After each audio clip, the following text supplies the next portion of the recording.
my recent explorations have been centered around Kentucky.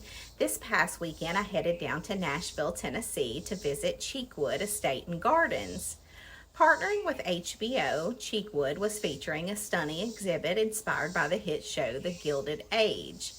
I had a wonderful day exploring this beautiful historic destination, and I was so excited to learn that Cheekwood was kind of a Kentucky adventure after all, with a surprisingly strong Kentucky connection.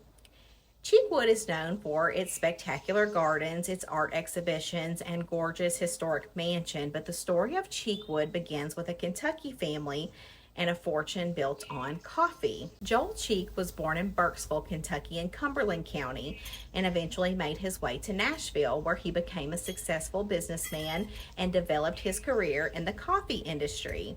Joel is credited with creating the coffee blend that would become famous as Maxwell House Coffee. His cousin, Christopher Cheek, was also involved in the coffee enterprise, and the two were part of the growing Cheek-Neal Coffee Company, which would become a hugely successful business. Christopher married Lara Leslie, and she was the daughter of Preston Leslie, a native of Glasgow, Kentucky, who served as the governor of Kentucky from 1871 to 1875. Christopher and Lara had a son named Owsley Cheek, who was born in Glasgow, Kentucky in 1872. As an adult, Leslie followed the family business tradition, and he eventually became an investor in the Cheek-Neal Coffee Company and later served as its president. When the company was sold in 1928 for a reported $40 to $42 million, yes, $million. It would be hard to imagine that much money even now, but especially in the 20s.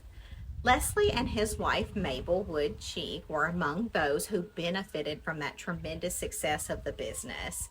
And with their newfound wealth, Leslie and Mabel purchased approximately 100 acres in West Nashville and set out to create an extraordinary country estate. Construction began in 1929 with New York architect and landscape designer Bryant Fleming designing the mansion and grounds. The estate was named Cheekwood, combining Leslie's surname with Mabel's maiden name, Cheek plus Wood. The couple moved into the completed estate around Thanksgiving of 32. Sadly, Leslie died just a few years later in 1935. Mabel continued to live at Cheekwood, and the estate eventually passed to their daughter, Huldah. In time, the family helped transform the private estate into a public garden and arts center, which opened to the public in 1960. If you've never been to Cheekwood and you're around the Nashville, Tennessee area, I would highly recommend a visit. They have special events from time to time, so you can check their website for that calendar. Make sure that you wear some comfy walking shoes because there's a lot of walking to do, but it's so worth it for all of the beauty that you're going to take in while you're there.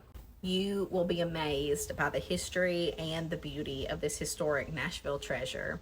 Well, that's all for this time. Follow along as I continue to explore Kentucky.